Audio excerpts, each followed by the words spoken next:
अस्सलाम वालेकुम। I am Jamil Ahmed, your chemistry teacher.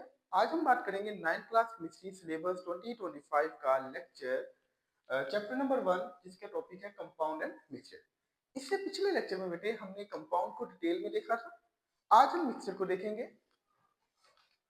Mixture is a impure substance. Mixture जो है ये इम्प्योर सब्सटेंस है, यानी नाखालिस। अच्छा, इससे पिछले लेक्चर में हमने बात की थी एलिमेंट को कहा हमने element is a pure substance, compound is a pure substance. लेकिन मिक्सचर जो है ये नाम ही बता रहा है, यानी दो चीजें मिलेंगी, इम्प्योर सब्सटेंस है। ओके बेटे, नेक्स्ट पॉइंट की तरफ आइएगा।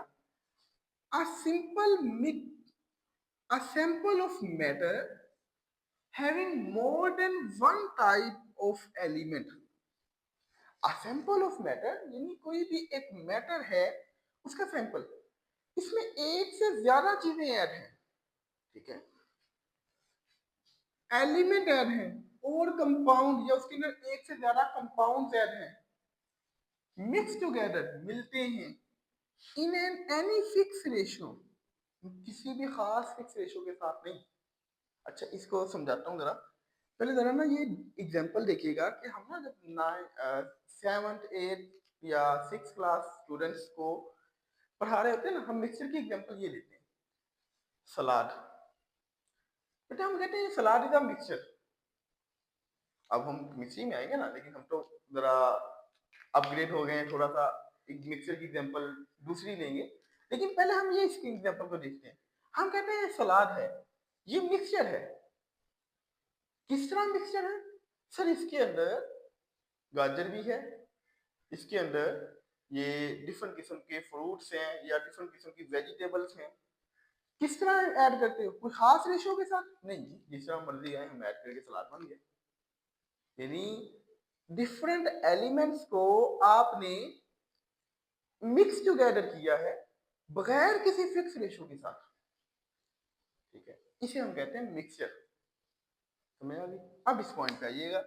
A sample of matter, matter कैसा sample having more than one type of element, यानी एक से ज्यादा उसके अंदर एलिमेंट्स हो या कंपाउंड्स हो, मिक्स टुगेदर जो मिले, किस तरह? इन एनी फिक्स रेशियो, किसी भी, नॉट एनी फिक्स रेशियो,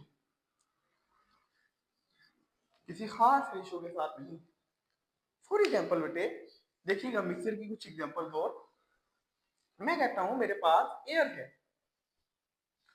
इस एयर के अंदर हवा जो है, हमें नाइट्रोजन गैस भी मिलती है, कार्बन डाइऑक्साइड भी यहाँ पे मौजूद होंगी, ऑक्सीजन भी यहाँ पे मौजूद होंगी। किसी खास रेशियो के साथ नहीं, खास रेशियो के साथ नहीं, मिक्स टुगेदर है बस। तो इसे हम मिक्सचर कहते हैं। इसी तरह मिक्सचर की और एग्जाम्पल लीजिएगा। पानी के अंदर बेटे आप नमक देखिए, फॉर एग्जाम्पल मेरे पास एक बीकर के अंदर पानी है, इसके अंदर मैं स्टोन्स डाल देता हूँ, बजरी वगैरह डाल देता हूँ कोई। उसके बाद इसके अंदर मैं कोई रेत के ज़रात डाल देता हूँ और इसको इस तरह हिला देता हूँ। मिल तो गए, मिक्स टुगेदर तो हो गए, ठीक है। तो ये चीज जो हमारे पास बनेगी हम इसे मिक्सचर कहेंगे। समझ आ गई बेटे? जैसे आटे के अंदर नमक डालते हैं, किसी खास रेशो के साथ डालते हैं, सालन के अंदर नमक डालते हैं किसी खास रेशो के साथ, हस्बे मामूल हस्बे जायका, जिसको जितना नमक चाहिए तो उतना डाल देते हैं। क्यों केमिकल रिएक्शन करवाना पड़ता है? नहीं, केमिकल रिएक्शन भी नहीं करवाना पड़ता। यानी वो सब्सटेंस जो सिंपल मिक्सिंग ऑफ सब्सटेंस है, बगैर किसी मेहनत किए, बगैर किसी केमिकल रिएक्शन के सिर्फ चीजों को उठाना है और मिक्स कर देना, हमारे पास ये मिक्सचर कहलाता है। Each component of the mixture, mixture का हर जो कंपोनेंट है, हर जो अज्जा है जो मिलकर मिक्सचर बनाता है, रिटेन इट्स आइडेंटिटी, वो अपनी शनाख्त बरकरार रखता है। जैसे बेटे ये मैंने कहा कि पानी के अंदर आपने गिलास पानी का लें, इसके अंदर बजरी डाल दी, क्या बजरी हल हो जाएगी इसके अंदर? क्या ये कोई और नई चीज बन जाएगी? नहीं, पानी लहरा रहेगा, बजरी लहरा रहेगी, सिंपल, और भी नहीं। आप साल्ट वाटर ले लें,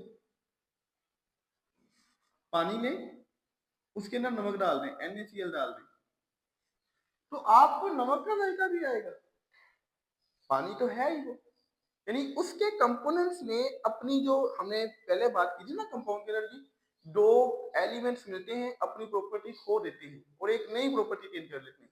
लेकिन मिक्सचर के अंदर हर चीज, हर अजजा जो मिलता है वो अपनी प्रॉपर्टी बरकरार रखता है।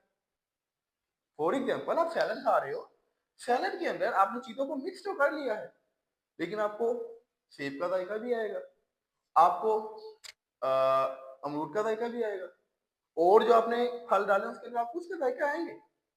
उन्होंने अपनी प्रॉपर्टी खोई नहीं है, बरकरार ही रखी हुई है, सिंपल मिक्स हुए। इसीलिए हम कहते हैं each component of mixture retain its identity and specific property, वो अपनी आइडेंटिटी और खास जो खसूसियत उनको बरकरार रखती है। नेक्स्ट आइएगा, मिक्सचर में बी, मिक्सचर हो सकते हैं होमोजीनियस और हेट्रोजीनियस।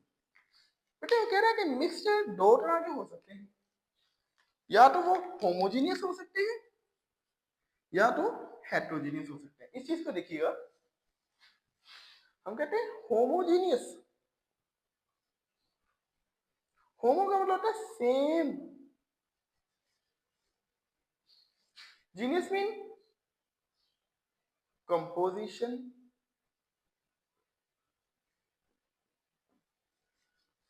अब होमोजीनियस मिक्सचर किसे कहेंगे?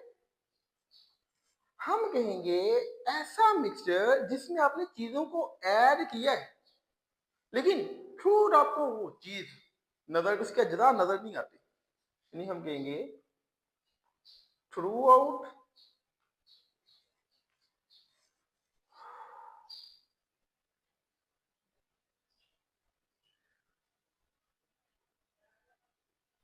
यूनिफॉर्म कंपोजिशन,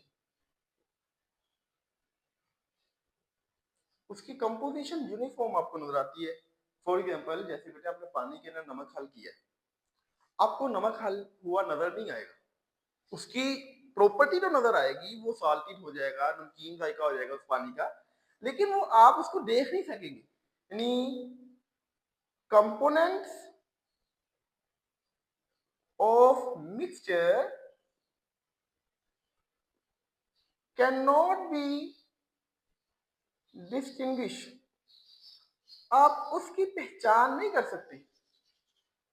जैसे एयर है, एयर के अंदर मैंने आपको बताया था कि एयर के अंदर मेरे पास नाइट्रोजन है, ऑक्सीजन है, कार्बन डाइऑक्साइड भी मौजूद है, यहाँ पे हीलियम भी मौजूद है, लेकिन आपको कहीं नजर तो नहीं आई, आपने देखा तो नहीं, वो जी ऑक्सीजन घूम रहा है, वो जी कार्बन डाइऑक्साइड वो जा रही है, आपको थ्रू आउट एक ही जैसी नजर आती है, तो वो मिक्सचर होगा। कौन सा मिक्सचर होगा?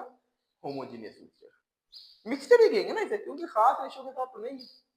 कहीं भी आपको किसी इलाके में कार्बन डाइऑक्साइड की कंसंट्रेशन आपको ज्यादा मिलेगी एयर के अंदर, कहीं पे आपको ऑक्सीजन की कंसंट्रेशन ज्यादा मिलेगी एयर के अंदर, कोई खास फिक्स रेशो के साथ तो मिक्स नहीं है, लेकिन मिक्स होके एक यूनिफॉर्म सी कंपोजिशन बना लेते हैं, एक सी चीज बना लेते हैं। अब आ जाए heterogeneous mixture.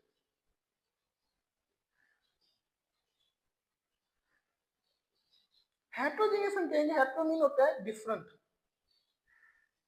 Genius mean composition, ऐसा मिक्सचर जिसमें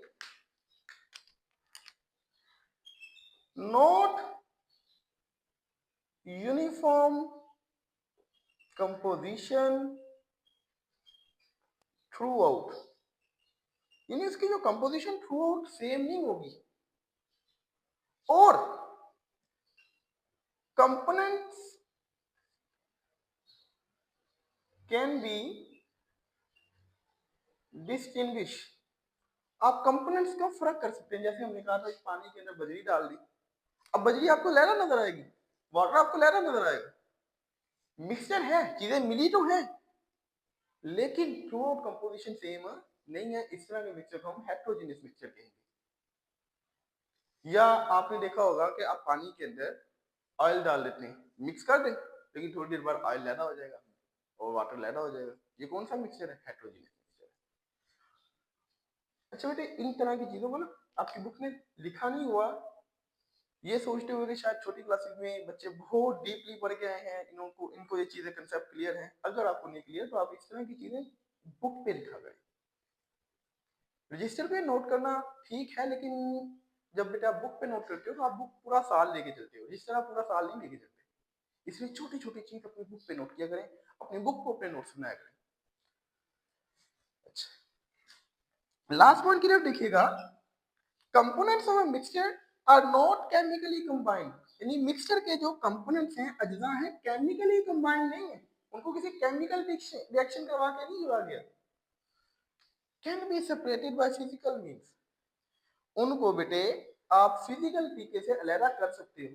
जैसे हम कहेंगे सलाद के अंदर से हमें जी फ्रूट लहदा करने कर लो, फिजिकल तरीके से करो, केमिकल रिएक्शन करना पड़ेगा? नहीं करना पड़ेगा, क्योंकि केमिकली बॉन्ड तो हुआ ही नहीं थे, केमिकल रिएक्शन तो हुआ ही नहीं।